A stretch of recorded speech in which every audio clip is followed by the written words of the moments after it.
દામોદર કુંડ સ્થિત રાધા દામોદરજી મંદિર ખાતે ધ્વજારોહણ કરવામાં આવ્યું હતું। બ્રહ્મ સમાજ સિનિયર સિટીઝન મંડળ દ્વારા દામોદર કુંડ ખાતે રાધા દામોદરજી મંદિર પર ધ્વજા ચડાવવામાં આવી હતી।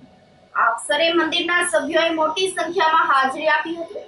રાધા દામોદરજીના ચરણોમાં ધ્વજાનું પૂજન કરીને સૌના કલ્યાણ, સુખાકારી, શાંતિ માટે પ્રાર્થના કરવામાં આવી હતી। તેમજ સિનિયર સિટીઝનના આ ધાર્મિક કાર્યક્રમથી દામોદર કુંડ પરિસરનું વાતાવરણ પણ ધર્મમય બની ગયું હતું। આ તકે બ્રહ્મ સમાજના આગેવાન કેડી પંડ્યા, હસુભાઈ જોશી, મહેશભાઈ જોશી, જયદેવભાઈ જોશી, આરતીબેન જોશી, શૈલેષભાઈ પંડ્યા, દિલીપભાઈ ટીટિયાના માર્ગદર્શનમાં ધાર્મિક કાર્યક્રમ પૂર્ણ કરવામાં આવ્યો હતો।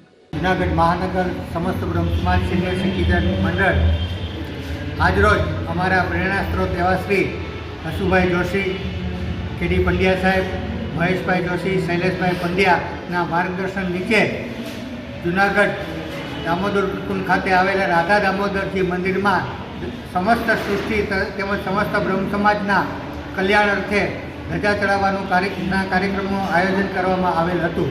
આ ધજા ચડાવવાના કાર્યક્રમમાં જૂનાગઢ મહાનગરના સિનિયર સિટીઝન લગભગ 150થી ઉપર સિનિયર સિટીઝન ભાઈ બહેનો તેમજ જૂનાગઢ બ્રહ્મ સમાજના અગ્રણી એવા શ્રી દત્તાભાઈ જોશી અને મહાદેવ પ્રસાદજીની સપ્તાહના આયોજક એવા શ્રી પ્રફુલભાઈ જીમુલિયાને પણ ખાસ હાજરી આપી અને ધજાનું પૂજન કરેલું હતું।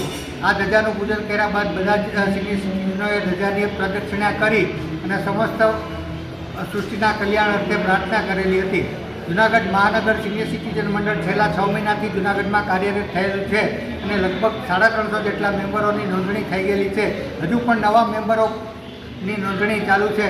તો આગામી દિવસોમાં સિનિયર સિટીઝન મંડળ દ્વારા સિનિયર સિટીઝનોના જીવનનો ઉતરાજ સારી રીતે અને આનંદમય પસાર થાય એવા કાર્યક્રમનું આયોજન પણ અમે કરવાના છીએ। અસ્તુ, જય પરશુરામ, જય મહાદેવ।